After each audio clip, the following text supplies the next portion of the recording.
করলা যে ক্ষেতটা দেখছেন এটা হচ্ছে আমাদের নিজস্ব ক্ষেত। দেখেন এখানে কি পরিমাণ করলা ধরছে আপনারা কল্পনা করতে পারবেন না।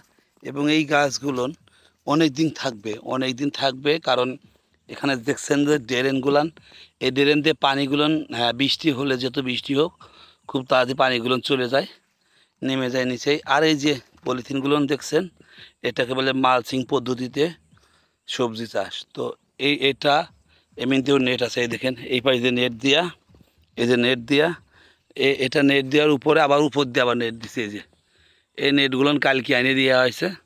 তো 1 কেজি নেটের দাম 400 টাকা। তো টোটালি আমাদের এই জমিতে আমাদের প্রায় 10 কেজি নেট লাগছে। তো 10 কেজি নেটের দাম হচ্ছে আপনার 4000 টাকা। আর এই পলিথিনগুলো একটু অ্যাভেলেবেল পাওয়া যায় না, এই পলিথিনগুলো অনেক দূর থেকে আনা লাগে। তো এই পলিথিনগুলো মোটামুটি ভালো একটা দাম। দেখেন কি পরিমাণ আমাদের করলা ধরছে। তো সব মিলে আমাদের এই জমিতে 20,000 টাকা খরচ হয়েছে। তো 20,000 টাকার সবজি আপনার 2 দিনই হয়ে যায়। 2 দিনে যে পরিমাণ ধরেছে, তো এখনও নতুন, এখনও পুরোপুরি ধরা শুরু হয়নি। তো আপনি দেখেন যে কত পরিমাণ ধরেছে। এই দেখেন এটা কি পরিমাণ জালি আসছে, অনেক অনেক। এই দেখেন প্রচুর। তো এখন নতুন মানে 2-3 বার আর কি ছেঁড়া হয়েছে অল্প অল্প। তো খুব তাড়াতাড়ি আমরা এখান থেকে অনেক সবজি পাবো। এই দেখেন শুধু কালো হয়ে গেছে পুরো গাছের ভিতরে, দেখেন কত জালি। এই দেখেন প্রচুর পরিমাণ, দেখেন দূরে একদম দেখা যাচ্ছে শুধু কালো কালো যেগুলো, সবগুলো করলা। দেখেন পুরা গোলান একদম পুরাটাই, যতদূর চোখ যায় দেখা যাচ্ছে কালো কালো ধরে আছে, এইগুলো হচ্ছে করলা। তো এই গাছগুলো বেশি দিন নয়, তো তারপরেই এত ধরছে। তো আর কিছুদিন গেলে দেখবেন আরও কত ধরে।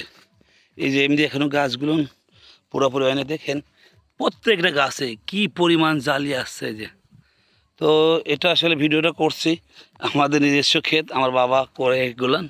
তা আমার বাবা শুধু করলা না, করলা, বেগুন, মরিচ, ভেন্ডি, তারপর হচ্ছে মরিচ, বটবটি, সিম সব চাষ করে। দেখেন একদম দূর থেকে, দূরে যত দূর দেখা যায় শুধু দেখা যাচ্ছে সবজি আর সবজি।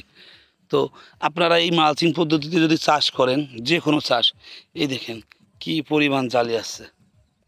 তো এই মালচিং পদ্ধতিতে যদি আপনারা এইগুলো চাষ করেন, তাহলে আপনাদেরকে খরচ প্রথম একটু খরচ হইতে পারে, পরবর্তীতে আপনার লোকজনের খরচ নাই, এখানে নিড়ানো লাগে না ঠিকঠাক, কারণ ঘাস কম হয়, সার কম লাগে, পানি কম লাগে, সব মিলে এই চাষের অনেক সুবিধা আছে। দেখেন কি পরিমাণ জালি আসছে পুরোটা। দেখেন এখানে আমাদের 14 শতাংশ জমি আছে, তাতে সব মিলে 20,000 টাকা খরচ হয়েছে আমাদের।